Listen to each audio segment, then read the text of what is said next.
వడ్ల కొనుగోలు జాప్యం కేంద్రంపై నెట్టడం కరెక్ట్ కాదన్నారు బీజేపీ నేతలు. మంథనిలో కొనుగోలు కేంద్రాలను పరిశీలించారు. ధాన్యం కొనడం చేతకాక కేంద్రంపై విమర్శలు చేయడం సిగ్గుచేటన్నారు. ప్రభుత్వం ఎక్కడికి చర్చకు రమ్మంటే అక్కడికి తాము సిద్ధమని సవాల్ చేశారు కమలం నేతలు. 80% కొనుగోలు పూర్తయిందని సీఎం చెప్పడం సిగ్గుచేటన్నారు. ఏ కొనుగోలు కేంద్రానికి వెళ్లినా ధాన్యం రాసులే కనిపిస్తున్నాయన్నారు. చివరి గింజ వరకు కొనే వరకు బీజేపీ పోరాటం ఆగదన్నారు. ఇదే రైతు కోస కనబడతా ఉన్నది. 80% వడ్లను మేము కొనుగోలు చేస్తామని చెప్పుకునేటువంటి ముఖ్యమంత్రి గారు ఈరోజు మీ స్వంత ఎమ్మెల్యే భూపాలపల్లి ఎమ్మెల్యే గండ్ర సత్యనారాయణరావు గారి మండలంకి వచ్చినాం. ఆయన మండలంలో ఈరోజు ఇంకా 300 లోడ్ల ధాన్యం ఇక్కడ కుప్పలుగా పోస్తున్నది.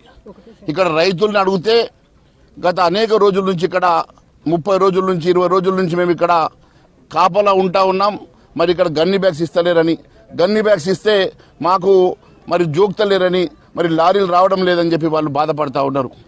ఏ ఊరు పోయినా, ఏ గ్రామం పోయినా, ఏ ఐకేపీ సెంటర్ పోయినా ఇదే పరిస్థితి రాష్ట్ర వ్యాప్తంగా ఉన్నది. మరి 80% కొనుగోలు ఎట్లా చేసినావో దీనికి సమాధానం చెప్పాలని ముఖ్యమంత్రి గారిని అడుగుతా ఉన్నా.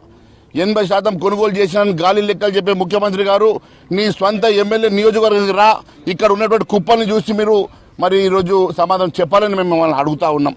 ఈరోజు కేవలం కొనుగోలు చేయక పూర్తిగా గాలి కొదిలేసి రైతుని ఈరోజు బాధ పెడుతున్నటువంటి ముఖ్యమంత్రి గారు ఇదే వరంగల్ జిల్లాలో మీరు రైతు డిక్లరేషన్ పేరు మీద అనేక హామీలు ఇచ్చి హామీలు నెరవేర్చలేదు. వారికి ఇస్తామన్నటువంటి రైతు బంధు ఇవ్వలేదు. ఈరోజు వారు కష్టపడి 6 కాలాలు పండించినటువంటి పంటను ఈరోజు కొనుగోలు చేయడానికి కూడా మీరు సిద్ధంగా లేరంటే ఇంతకన్నా ఘోరమైనటువంటి పరిస్థితి ఇంకొకటి లేదు.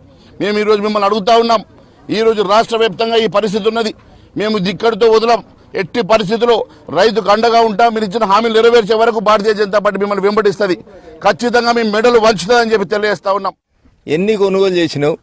మీ ముఖ్యమంత్రి చాలా కొనుగోలు చేసినాం, ఏం లేదని చెప్పి కేంద్రం మీద బదనాం చేసేటువంటి కార్యక్రమం చేస్తూ ఉన్నారు. కేంద్రం పైసలు ఇస్తుంది, కేంద్రం సంచులు ఇస్తుంది, కేంద్రం కమిషన్ డబ్బులు ఇస్తుంది. కేంద్రం కొనుగోలు చేస్తే మీరు కొనుగోలు చేసిన వడ్లని తిరిగి ఎఫ్సీఐ ద్వారా బియ్యానికి ఇచ్చేస్తుంది.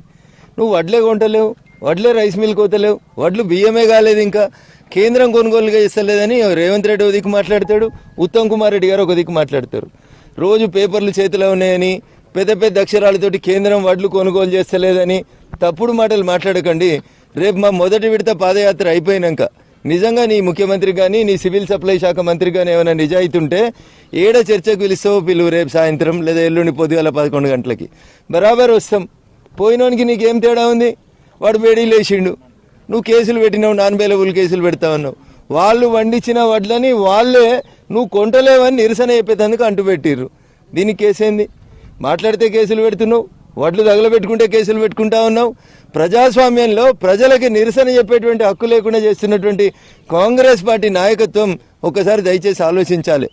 ఎద్దెడిసిన వ్యవసాయం, రైతు ఎడిసిన రాజ్యం బాగుపడదు. కాబట్టి తప్పకుండా ఈ వడ్ల కొనుగోలు విషయం లోపల రాజకీయాలు మాని కేంద్రం కొంటలేదని మమ్మల్ని బదనాం చేయాలనేటువంటి నీ దుర్బుద్ధిని పక్కన పెట్టి వెంటనే కొనుగోలు చేయి.